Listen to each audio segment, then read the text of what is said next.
Hi everyone, welcome to Hiding in Plain Sight, the segment where we'll connect with brave guests who will share their journeys of transformation, revealing how they've embraced the parts of themselves they once hid from the world. Together, we'll explore how embracing our stories can lead to empowerment, connection, purpose, and the freedom to live fully. Join us as we shine a light on the incredible journeys of those who dare to stop hiding and learn how you too can turn your light on. Today we have Fallon Farinacci. Fallon is a proud Red River Métis. She's a speaker, survivor, and advocate for missing and murdered Indigenous women and girls. Fallon's cultivated an incredible community and uses her online platform to share her story, give back to the Indigenous community, and raise awareness for causes and organizations close to her heart. Fallon continues to share her family story and bring awareness to the ongoing genocide Indigenous women, girls, 2S+ folks face in hopes of bringing change and awareness across Turtle Island. Welcome, Fallon. Thank you so much for having me. I'm so excited for you to share your moving and inspirational story. So let's start with your story and how you believed that it was kind of this part of your life and you kind of had to accept it, and your journey to really understanding what your purpose was going to be. When I was 9 years old, I lost both of my parents at the hands of my mother's stalker. And so from that, we had to move from Winnipeg area to the Niagara region. So it just always felt like it was something that was dealt to me. You know, you kind of had to go with what the adults were saying, the plans. I was a child as well. My family around me advocated a lot. They were great with that, and they spoke about my story a lot. So it normalized it in a good way, where it allowed me for healing to happen, but it also normalized it where I just thought, oh, this is the cards that I was dealt, right? And so for so long, I just thought, well, this is the way it is. And I never really made the connection. Obviously, I was younger, and I didn't really make the connection with how this was an ongoing issue across this country with missing and murdered Indigenous people. My father was Indigenous. I'm Red River Métis, and so it was something that I really started to only learn about as an adult. And then in 2017, I testified for the National Inquiry, and then I really started to see how there were so many other people out there, two families who had almost identical stories to mine. And so that's when I realized, like, oh, this isn't, quote, normal. And right. I don't have to just take it for what it is. Right. And more than that, you then stepped into your loud voice and you became an advocate. So your participation in the inquiry was really pivotal for you, right? Yeah, so it was at the closing ceremonies when we handed over the national report to the government, and it was there. I quite literally grabbed my husband's leg and I whispered to him, I get it. And he said, you get what? And I said, I'm the girl. And he just kind of looked at me and I said, I'm the girl.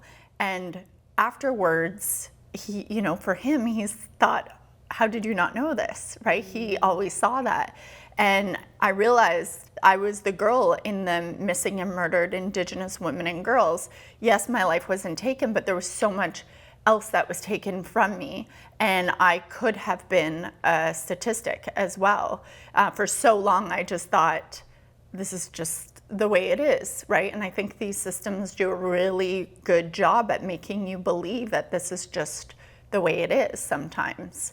And you don't question it, right? We're taught not to question it. So yeah, it was there. And then I had joined the National Family Advisory Circle as well in between. So I really started to be around such incredible advocates that had already been doing the work for so long that I thought, I can't just leave that behind and just move on with my life afterwards.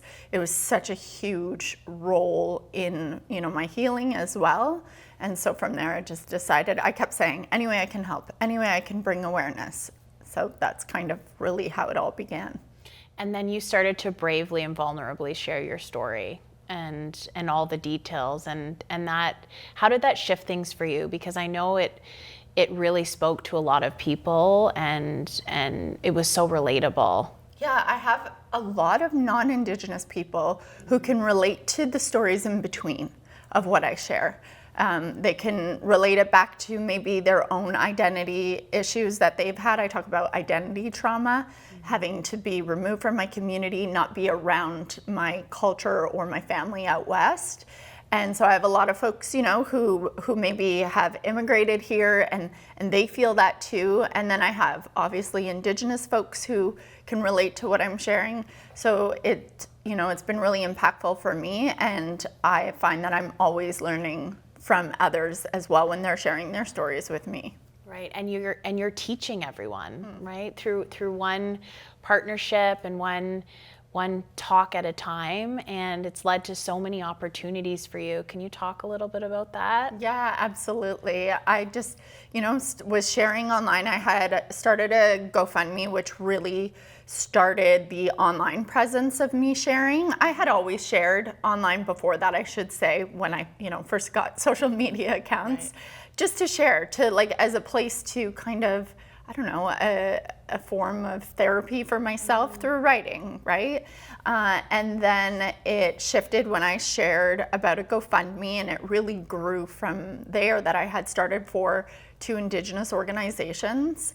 And then from there, I've just been, so lucky to be able to partner with several different organizations or companies as well, businesses. I've partnered with Cheekbone Beauty, which is local right here in Niagara, with Jen Harper and her company. And there's always a give back. We try, depends on the other business as well, if there can be a give back component. But for that, we had partnered and we did a blush together.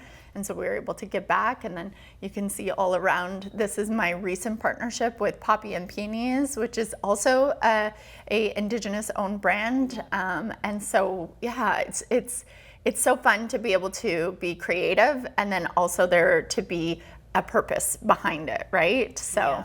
And we have about a minute left, and I just want to, if you can tell everyone where they can find you to connect with you, and also purchase these beautiful bags, because there's a give back component, right? Yes, and you guys just launched. We just launched. Yes. We've already raised $10,000. The funds, a portion of the funds from this collection are going back to Abbey House, which is a transitional home for Indigenous women and children here in Niagara. And so they can go to Poppy and Peony's website and they can purchase there. They can find myself on Instagram and Facebook, all the things, TikTok, just my name, Fallon Farinacci. And I share often on there about just different ways that people can give back themselves as well. That's great. Thank you so much for coming today, Fallon. Thank you for having me.